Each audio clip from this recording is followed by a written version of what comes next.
Hey guys, it's Andre from High Performance Academy. Welcome along to another one of our webinars, and this time we're going to be discussing getting good quality cold start tuning. Specifically today, we are going to be using the Haltech Elite 2500 ECU that's fitted to our 2008 Subaru STI.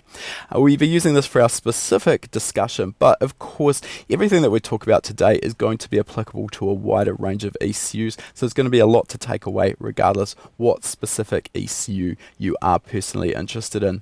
As usual, we will be having questions at the end of this webinar, so if there's anything that I talk about that you'd like me to dive into in a little more detail, or anything generally related to this topic, please ask those in the comments and we'll deal with those at the end. Now, with the cold start tuning in general, I think this is an area that a lot of tuners really struggle with, and I think a lot of it comes down to maybe just not having a complete understanding of what's going on, the fundamentals behind it, and not understanding what levers essentially we've got available to us in order to make the necessary adjustments and get the cold start working perfectly. And what I'm trying to do here when I am tuning any vehicle is to do my absolute best to replicate the sort of quality cold start performance that we get from a factory car. So I'm talking here about a car that, regardless whether we're in the middle of summer with ambient temperatures in the mid 30°C vicinity, or alternatively we're sub-zero and there's snow on the ground, we should be able to essentially reach in through the window, not touch the throttle at all, turn the key, and that car should start up, it should idle crisply, and it should hold a stable idle as it warms up, and while it's doing this it should maintain great control over the air fuel ratio. So this is essentially what we're trying to achieve, and I kind of use this as my benchmark or line in the sand. Have I got the results what the OE manufacturer is looking for? And of course, what you're trying to achieve here also does need to be considered along the lines of what's the car going to be used for. If it is a daily driver, clearly yes, we would like this sort of performance. If it's a dedicated drag car and you've got an engine with aggressive cams, a massive turbocharger, then perhaps maybe we're not going to be quite so interested or concerned in the quality of the cold start. But even then, with a competition car, it's always nice if we can tune up to an event and actually start the car while it's still sitting on the trailer in order to be able to back it off at the beginning of the event. So cold start, even at the extremes of our motorsport applications, is still something that has some kind of relevance. Now, what we do need to understand for a start is why we need to make adjustments to our engine tuning when the car is cold.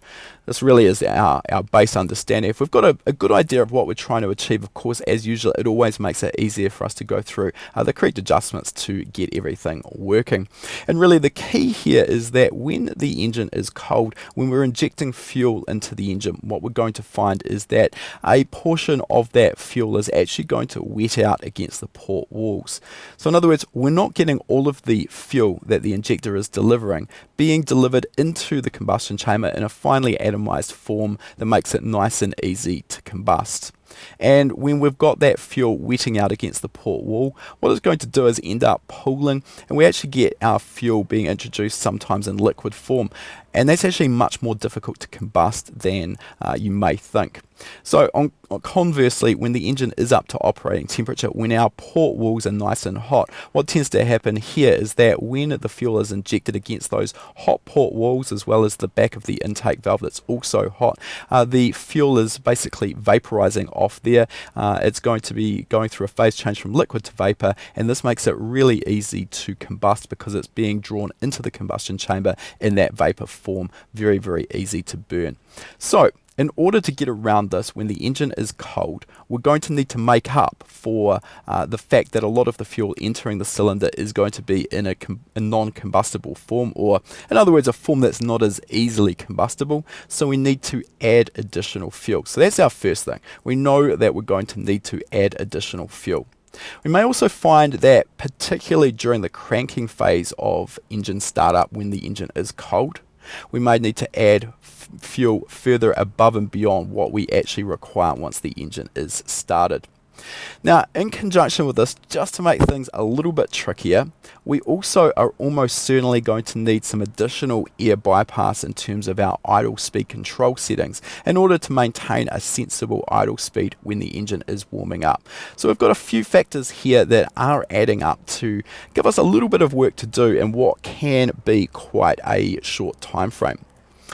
Now, the other aspect to consider here is that every single engine is different, so we can't hope to take settings that have been tuned and have given us perfect results on one particular engine and then transfer those across to a completely different style of engine and expect to get exactly the same results. So there is always going to be some tuning to do specific to your engine, and you may even find that a subtle change, such as taking out the factory injectors and fitting a larger set of injectors, this actually on its own can have an impact on the required cold start settings. So there's a little bit to go into this, there's a little bit to understand. Alright, so first of all, now that we've got a basic understanding there, we'll go into the conditions that are going to be affected in terms of your engine's operation by cold starting. So the first one is our required cranking enrichment. So when our engine is cold compared to when it's at a normal operating temperature, we are going to need to increase our cranking enrichment. So this is the amount of fuel being delivered via the injectors while the engine is at a cranking speed. Generally, let's say that's going to be something less than maybe 300 to 400 RPM. So this is what's required to initially get the engine to crank over, catch and start up for the first time. Beyond this, once the engine is initially started, we're generally going to find that our ECU will have a post-start enrichment. So this is an additional amount of fuel that is injected for a period of time after the engine initially starts. Then we move into our warm-up enrichment. So these are normally either two-dimensional or three-dimensional tables relative to initially coolant temperature. That's our main driver here, but we may also include load as well. And we've got our idle requirements. As I've mentioned, we need to there bypass more air, but we may also need to also increase our actual idle target. And then the final aspect, which we're not really going to touch on today, is that our transient enrichment for aspects such as acceleration enrichment. These may also need to be adjusted relative to our coolant temperature. So what we're going to do here, let's just head across to my laptop screen, and we're going to have a quick look at these parameters as they stand here in our Haltech Elite 2500.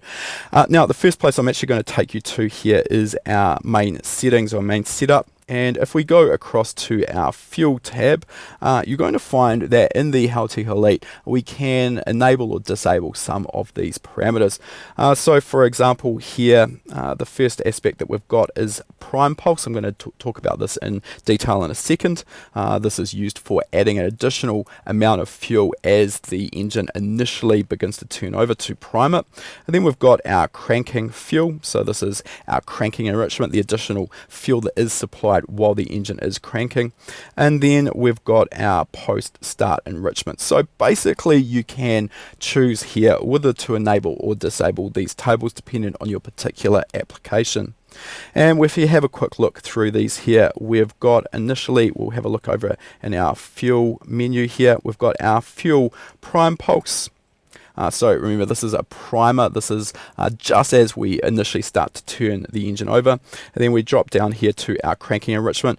Both of these, the prime pulse and the cranking enrichment, if I can move around, are two-dimensional tables here by default relative to our coolant temperature.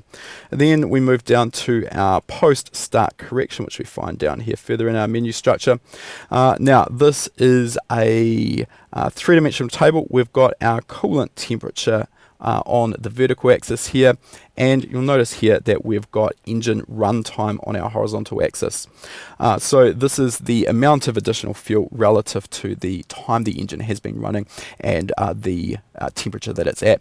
Now we're obviously talking today about cold start enrichment, but this table is actually used for two functions. It can be used for cold start, that's what we're looking at today, but it actually is also beneficial sometimes to help reduce the effect of heat heat soak. If the engine has been run up to operating temperature, it has been shut down, left for a period of time, and then it has been restarted. Under these conditions, it's quite common to find that at high engine temperatures, after the initial restart, we may find that our engine runs lean for a period of several seconds. So this will be up in the top area of this table, and what we can do there is add some additional fuel in there to help eliminate that aspect of the engine's operation. Alright, so those are our fueling requirements there. I've also mentioned our idle speed control. So if we come down to idle control here, there's two aspects we're going to look at. First of all, we've got our target engine RPM. So this is our desired idle speed. And what we're doing here is replicating the sort of idle speed targets that we see with factory ECU. So we've got three-dimensional table here. It doesn't need to be. We've got the main parameter that we're interested in, of course, is our coolant temperature, and we see that when the engine is cold down at 20 degrees C or below, we're looking for an idle speed of around about 1250 RPM. Of course, at normal operating temperature, we've dropped that down to a more realistic idle speed of 800. So the reason we want to do this is that, particularly if you've got an engine that is a little bit modified, maybe it's got some aggressive cams in it, you may find that the engine won't idle particularly happily at 800 RPM when it is cold, but it may be more than happy to idle there when it's up to operating temperature. And so just by increasing the idle target when the engine is cold, we've got a better chance of getting good operation of the engine. We've got a better chance of getting stable operation. So that goes hand in hand, of course, with actually, before I move on, I'll just mention here that this particular base map that we're operating off has got vehicle speed as a vertical axis or a load axis here. As I've said, don't need to necessarily have that. Typically we'd have this idle target table set up as a two-dimensional table. And we'll move down to our base closed loop position. So this is, in this case, for our 08 STI, we are using drive-by-wire throttle for our idle speed control. In this case, we've got another three-dimensional table. We've got our coolant temperature on our horizontal axis, as we'd expect. And in this case, we've got our air conditioner position, whether our aircon is active or deactivated on our load axis, just so we can step up our idle opening, our throttle body opening, in order to cope with that.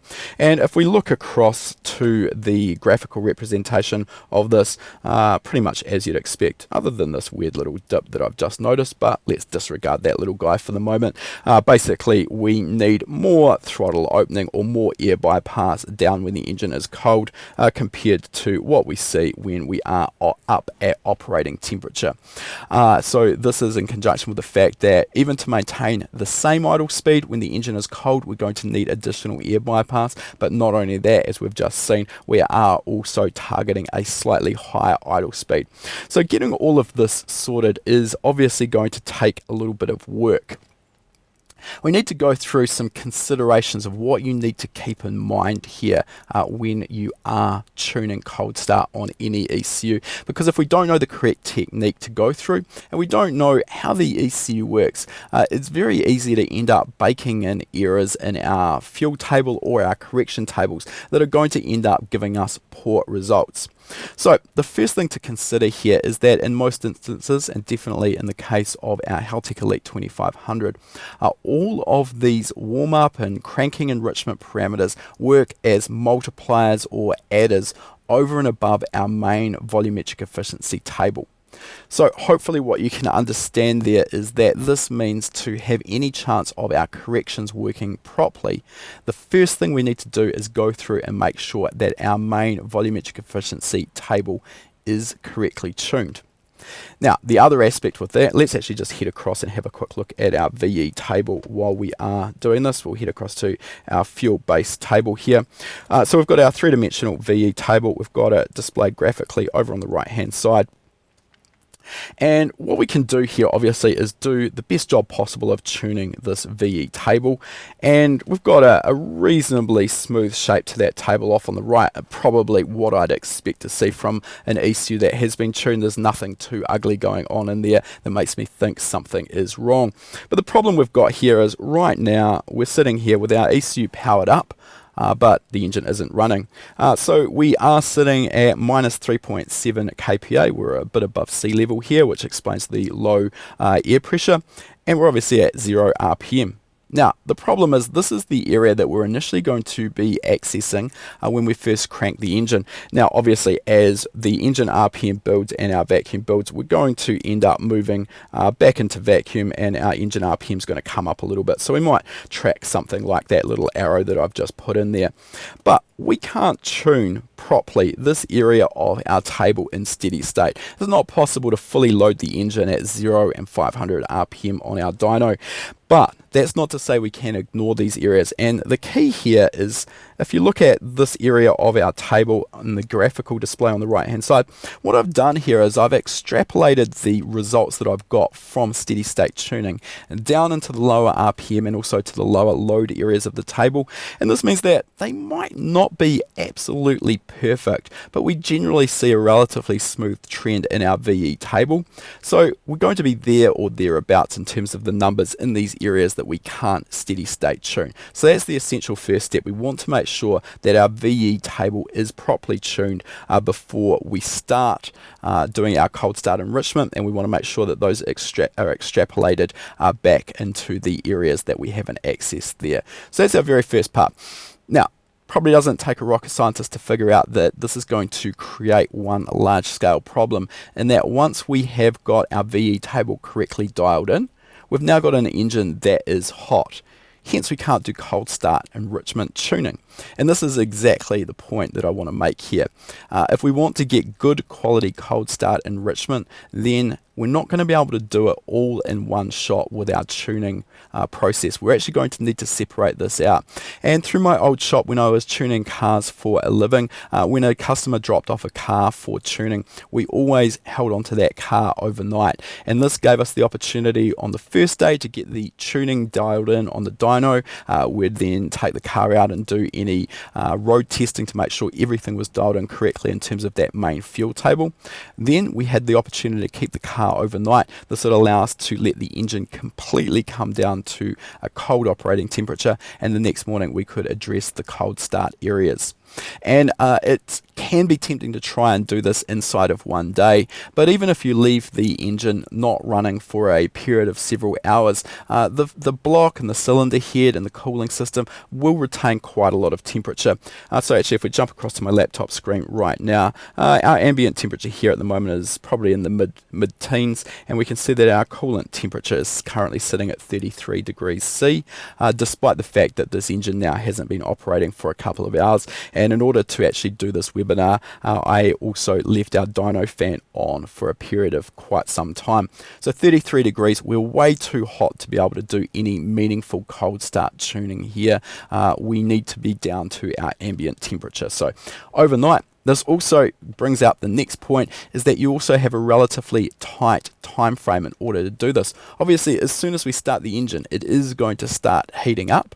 So we are really fighting against time here because we've got all of our warm-up parameters that need to be dialed in. At the same time, we also need to dial in our idle speed control, so our base idle speed control duty cycle, to make sure that our idle speed is on target. So this can be quite a frantic time, and particularly if you are a novice in the terms of tuning, it's probably safer just to accept that you are going to need to take a few cracks at this in order to get good results.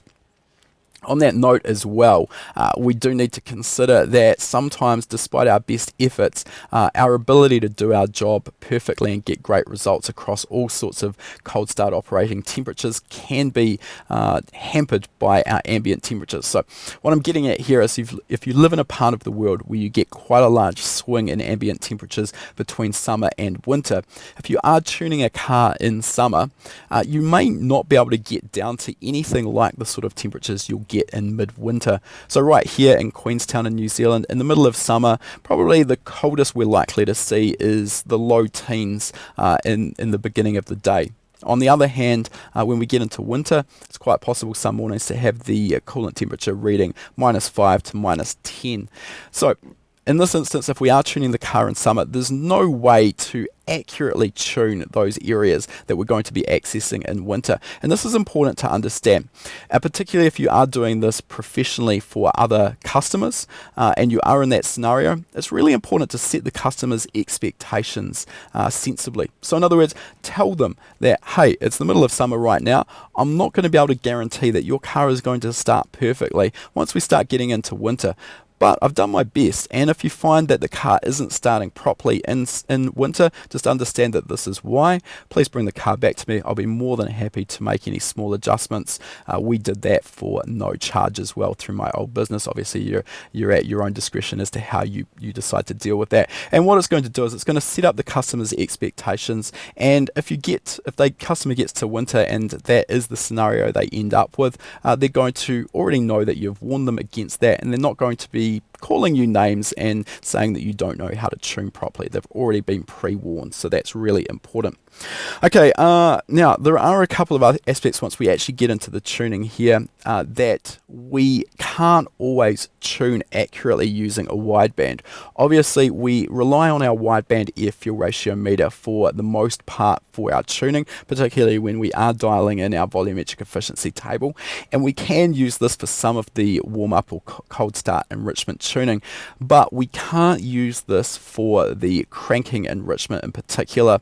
We're not going to get a good reading from our wideband air fuel ratio meter during that cranking portion of the cold start. So we need to address this as well and just understand this, and some of this needs to be done by trial and error, simply making adjustments to those parameters and seeing whether it makes the car or the engine start faster and crisper, or whether it labours and it makes it harder to start. We'll talk about some of the techniques of adjusting those numbers shortly.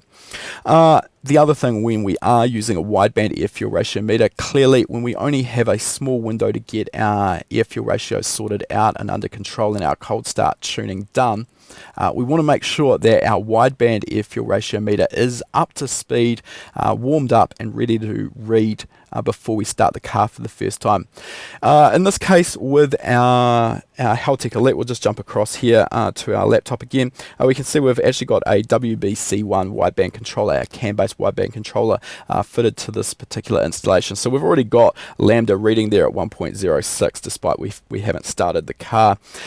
In some instances, you're going to find that the wideband controller will not function until the engine is actually operating. Some wideband controllers will not operate the heater until it detects engine RPM, and in this case you may need to go through an override so that it will run when the engine isn't operating. The reason that some wideband manufacturers do this is because disabling the wideband heater while the engine isn't running can help prolong sensor life, but of course that's kind of at odds with our tuning requirements for cold start, particularly here.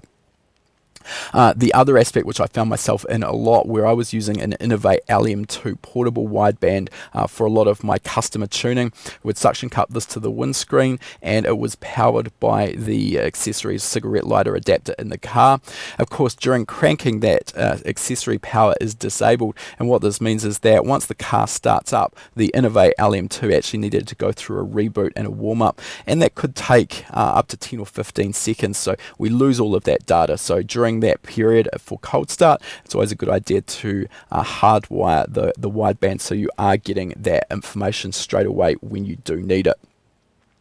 The other aspect to consider here is for a volumetric efficiency based ECU such as our Haltech Elite, or that is the way we're running it at the moment, we do need to consider that during cold start we may want to target a richer air fuel ratio than what we would target when the engine is at operating temperature. So let's have a quick look at that. Let's jump across to the laptop screen. So we'll come up here to our target lambda screen, and at the moment I've got a pretty basic target lambda table here, and we can see in particular the area that we're going to be operating in around idle. We're targeting lambda 1, nothing particularly unusual here. If we come down however to our our coolant temperature correction. We'll have a quick look at that table. So we've got a three-dimensional table here. We've got our coolant temperature on the horizontal axis, of course, and we've got our load in terms of manifold pressure on the vertical axis. So you can see in particular down in the cold start regions when we're at 0 kPa or in vacuum, I've actually targeted a slightly richer lambda. So in particular here, if we were running at 20 degrees C, we would be targeting 0.95. So what we see here is we are subtracting 0.05. So we need to sort of consider how that works in conjunction with our target table. We know that our target table was sitting at about lambda 1, so that would be 0.95. And the reason we may want to do this is that a lot of engines may not idle particularly happily or particularly smoothly if we target lambda 1 when they are stone cold. So just by targeting a slightly richer lambda target until we're up to maybe 30 or 40 degrees C, this can help smooth out the idle. So in a volumetric efficiency based ECU, you just need to understand that we don't want to make changes to our target lambda by doing that in our fuel correction tables. It needs to actually be done in our target lambda correction. So once we've got that dialed in, we're ready to move on there. So what I want to do here is just go through each of the parameters in turn that we have access to here in the Haltech Elite. So again, we'll just go back through these. So our first one here in our fuel table was our fuel prime pulse. Now, personally, this is a parameter that I don't really use very often, particularly for a predominantly factory engine where we've got the injectors mounted quite close to the intake valves. This isn't a parameter that is often necessary.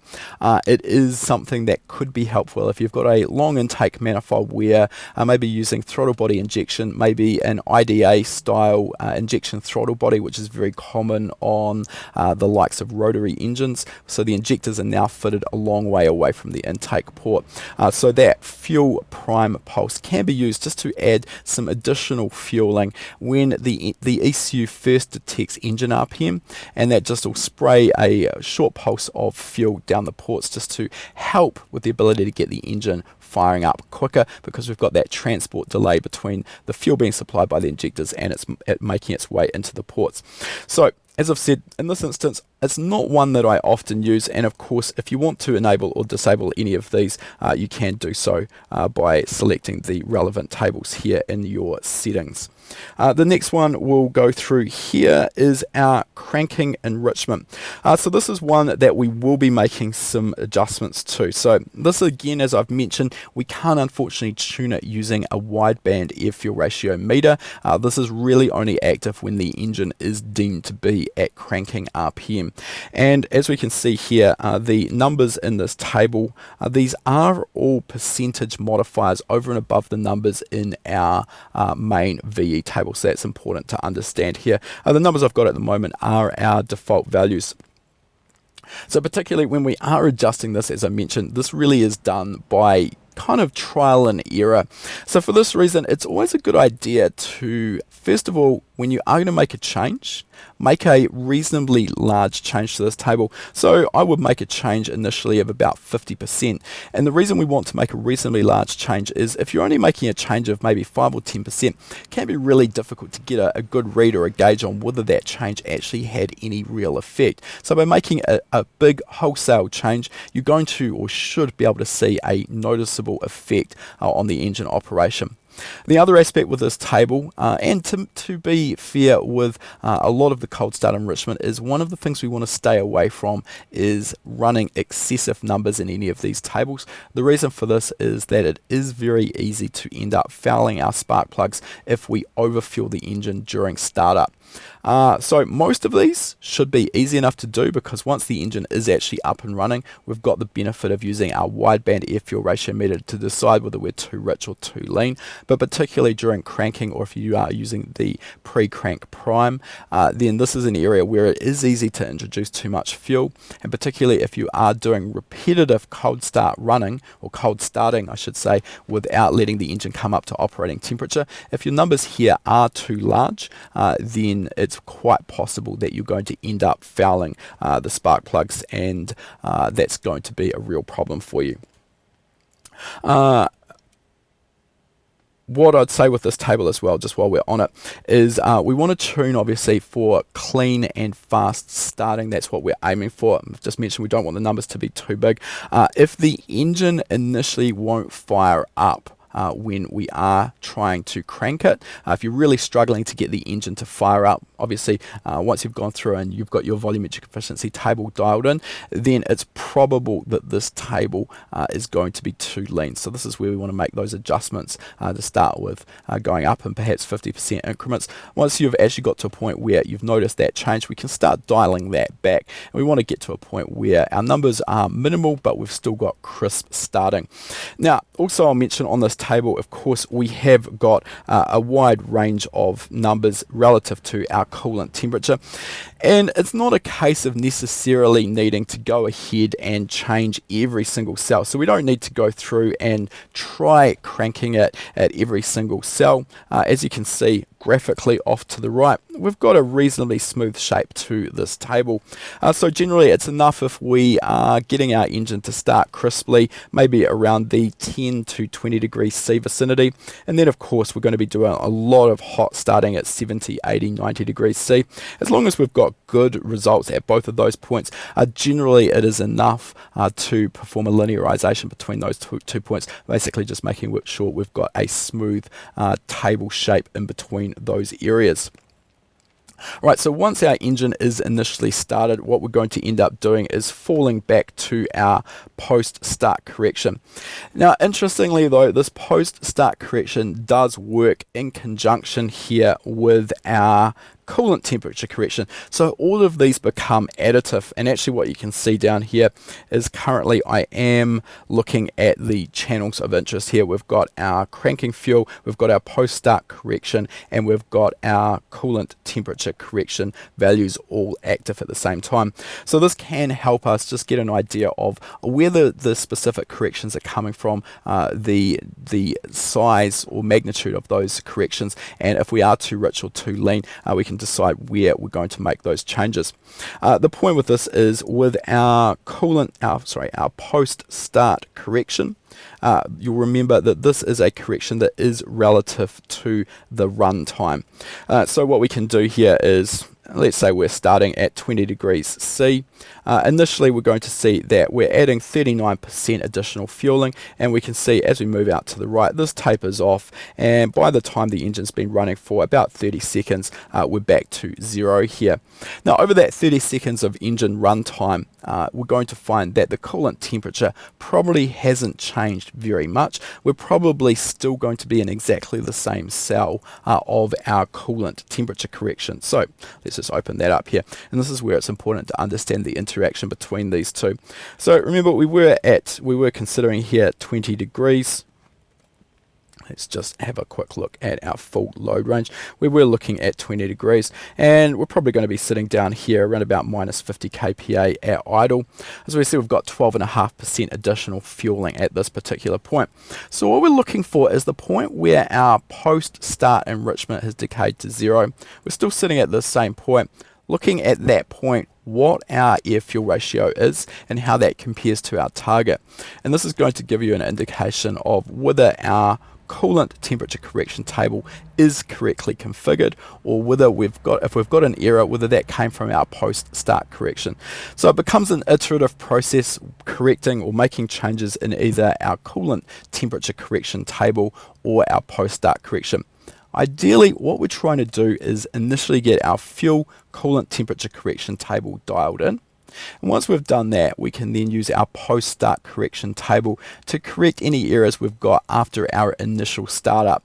And by going backwards and forwards between the two, we can get nice, accurate control of our air-fuel ratio, making sure that our engine is doing exactly what we want. So it does sound like it's a little complicated. It's really not, but it definitely can be time consuming because, of course, to do this properly, it does require multiple attempts at cold starting the engine.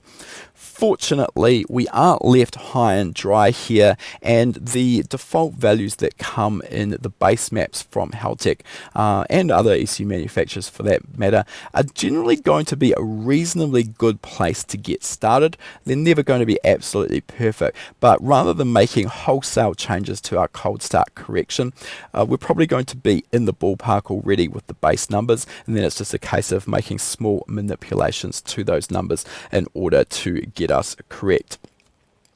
Now, I will also just come back to our fuel coolant temperature correction table here, and I want to talk about the fact that we have load on our horizontal axis here.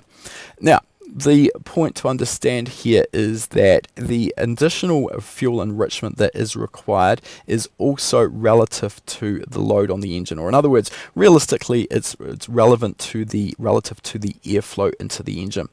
So what I mean here is the wall wetting and the amount of fuel that's dropping out of the charge and making its way onto the port walls and entering the cylinder as a liquid that's not as easily combustible. That's going to be more dramatic at very low loads where there's low airspeed.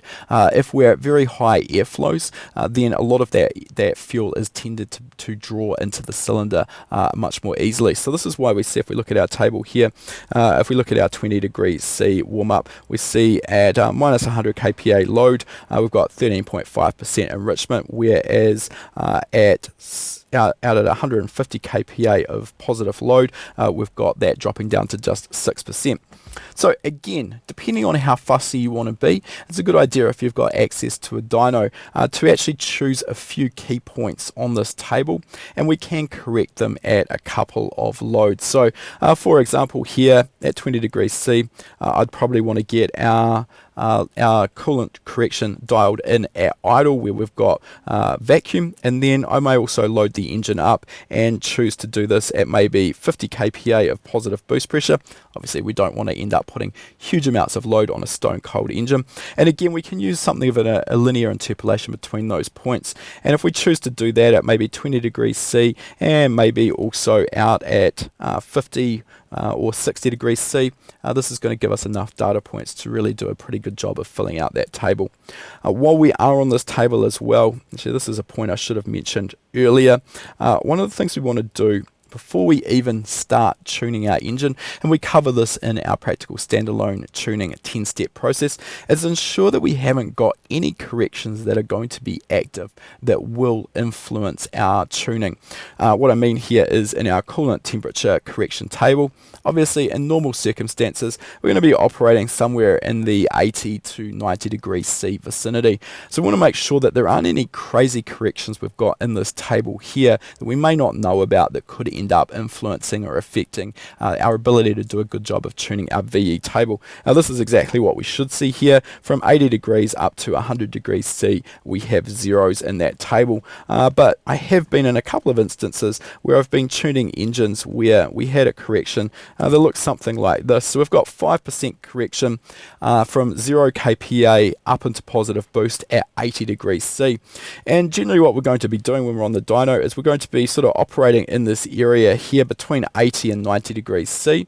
As the engine warms up, we move out of that correction up to the point where we've got zero correction being applied, and then of course as we allow the engine to cool down, once the fan cools the engine down, we drop back into that 80 degrees C zone. So if we don't know what's happening here, what we get is this really frustrating and hard to figure out situation where our air fuel ratio is constantly changing, and we're having to make constant corrections in our VE table. We'll need to richen it up, lean it out, richen it up, and it's really frustrating. So save yourself the effort there, or the frustration I should say, and make sure that the numbers in your coolant temperature correction table are safe and sound.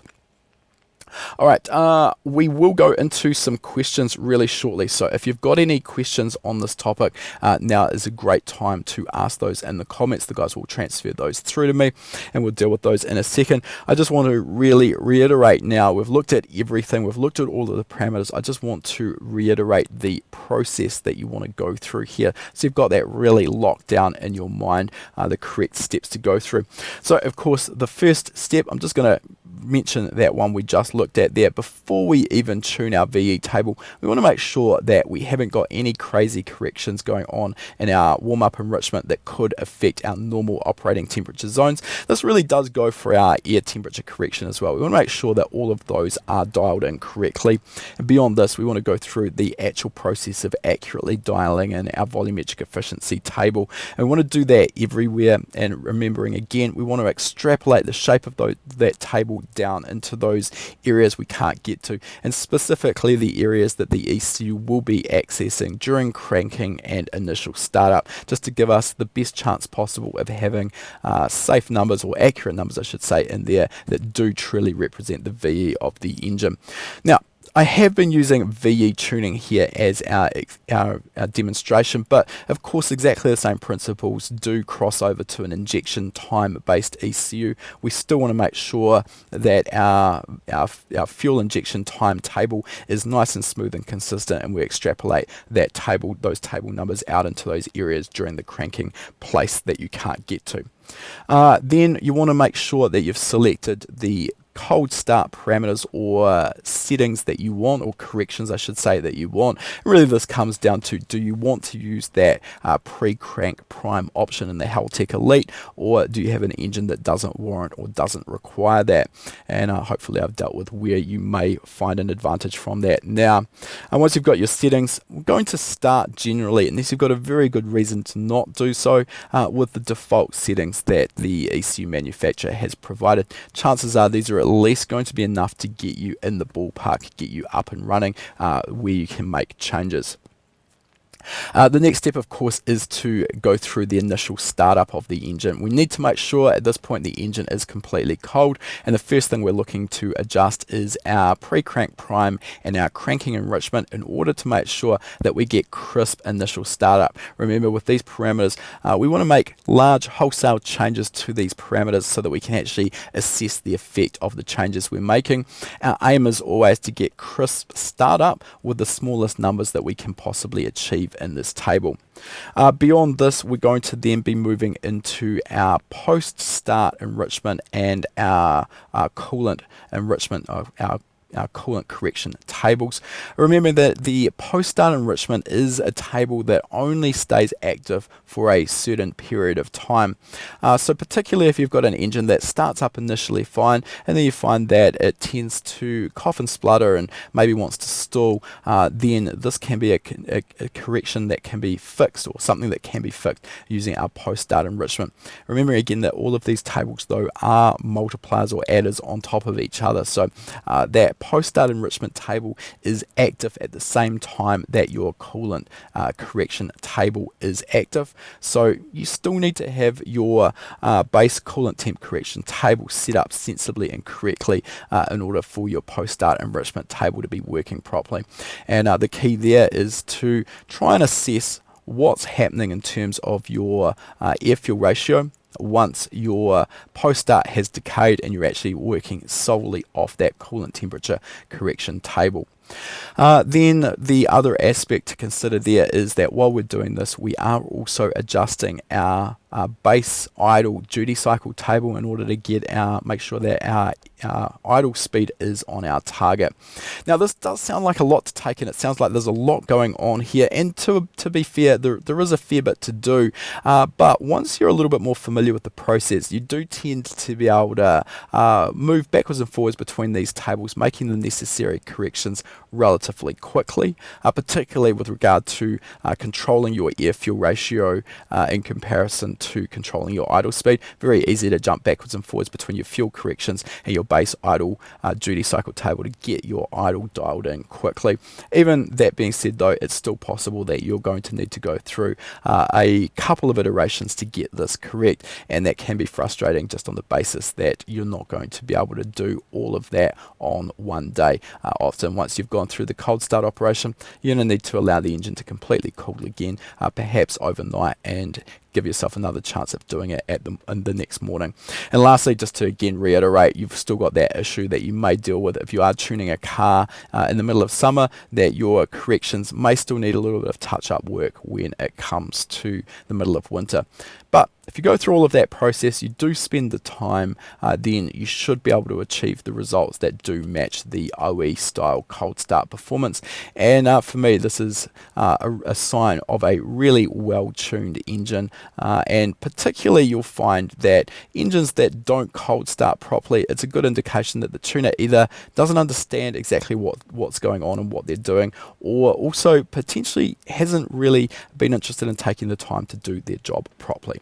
All right, we'll jump into our questions now. If you've got any more, please continue to keep them coming.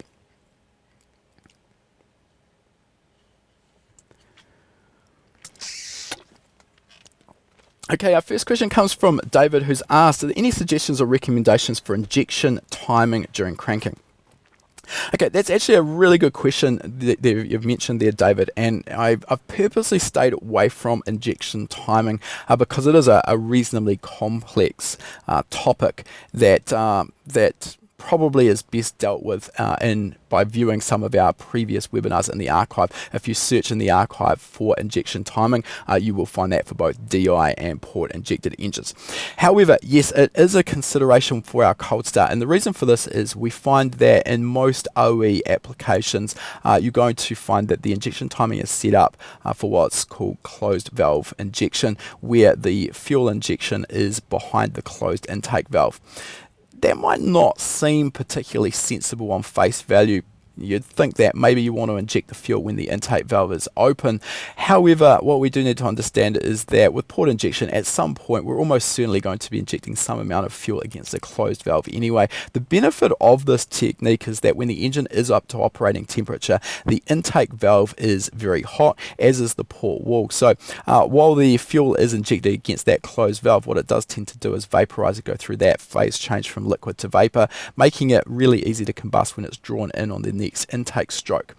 Now, when everything's stone cold though, this may not work quite so well, and you can potentially get some advantage from changing from a closed valve injection strategy to open valve injection during cold start. I'll be completely honest here, this is something that I have not spent a lot of time playing with or perfecting myself. What I'm presenting here, what I'm discussing is from some OE white papers, SAE white papers that I have read on the topic. Vince Rodriguez has asked, for E85, do you also adjust timing for cold starts? In terms of ignition timing, this is actually a topic that came up on our forum just recently, and the answer is I don't typically make any tuning changes to the ignition timing. However, I do know that this is something that a lot of OEs will incorporate in their strategy for cold start. And I'm talking here above and beyond the initial massive ignition retard that is used to light off the catalytic converters. Once that's done and dusted and the catalytic converter is up and operating, you often find that OEs will actually quite significantly advance the timing during cold start operation. I've personally never seen any real benefit or need for it, but certainly it is something that you are free to experiment with and just see if it gains you any advantage for your own application. David has asked, it looks like there are two coolant corrections. One is the lambda aim and the other is the fuel coolant compensation. How do those interact on the Haltech Elite? So hopefully I have answered that there. We've got, because it is a VE based ECU, everything is based on lambda target. That's important to understand. So we've got our main lambda target table, and then we've got a coolant correction. So that's actually correcting our lambda target, so the target that the air fuel ratio, the ECU ECU is aiming for in terms of lambda. But then in order to actually achieve that, then we have our coolant temperature correction. So the two work hand in hand. This is actually an area that a lot of people new to VE based ECUs will mess up. So what they'll do is they'll know that they want the engine to run a little bit richer during cold start operation, but instead of trying to do that the correct way by adjusting the lambda target coolant correction, they'll just sort of fudge the numbers by adding some additional fuel into the coolant correction tables. So fuel coolant correction correctors tables, and this will achieve the correct aim, but particularly if you were to use closed loop air fuel ratio control, O2 control, then of course that's going to undo any of your work there, because during that cold start operation, if the O2 control is active, is going to be simply targeting or correcting to get back to the target lambda table value. Hopefully I've managed to explain that. It sounds a little bit complex, but it is relatively easy. Bruce has asked, is the same tuning strategy applied for direct injection engines? Do we need to make some changes? No, essentially, despite the fact that yes, the fuel is injected directly into the cylinder, the strategy is essentially identical there, and we've got basically the same parameters to adjust. With direct injection, obviously we're not going to have any fuel wetting out against the port walls, but we do have cold cylinder walls, a cold combustion chamber during our initial startup, so we do essentially still get the same effect there, although with direct injection we do have much better control, or the OE has much better control over the distribution of fuel within the combustion chamber. But from my own experience, we still need cold start enrichment. It just may not be anywhere near the magnitude of what you'll need on a port injected engine. AEMSB has asked, interested if you guys can share whatever tricks the OEMs are doing to minimize the toxic cold cat converter smell. Not necessarily thinking of how best to keep an OEM cat converter alive for hundreds of thousands of miles, but things like if you should trade a few hundred RPM higher, idle for a mixture closer to stoic, or whatever wacky things the OEMs do with timing to warm a cat up quickly without damaging it. Okay, so I actually touched on this before we got started with the webinar. In New Zealand, we live in a fairly unique situation where we don't actually have emissions testing, and I know we're quite unique in that instance, particularly in the US and the Australian markets as well as Europe. Emissions compliance is really essential. So what I'm getting at here is, for a lot of our tuning, we haven't needed to be quite so careful with making sure the catalytic converter is alive, well and working, and certainly in the case of our STI here, the catalytic converter has been removed. We don't need it, it's not in the exhaust system.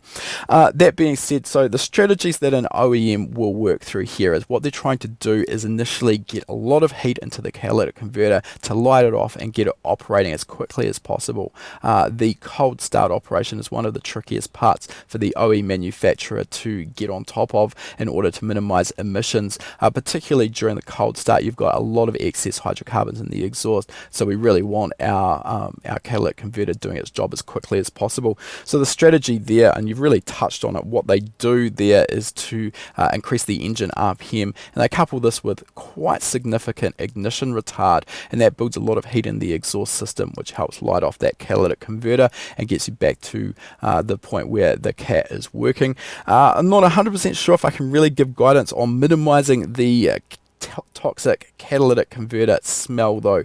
Don't know if I can really help you there, I'm sorry, but hopefully maybe that's a little bit of information around your question there. Alright guys, that has brought us to the end of our webinar, and as usual, if you've got any questions that crop up after this webinar has aired, please feel free to ask your questions in the forum and I'll be happy to answer them there. Thanks to everyone for joining us, and I hope to see you online again soon. That was just a taste of what we put on every week for our HPA Gold members. We've currently got over 240 hours of existing webinar content covering topics on engine building, engine tuning and wiring. Click the link in the description to learn more.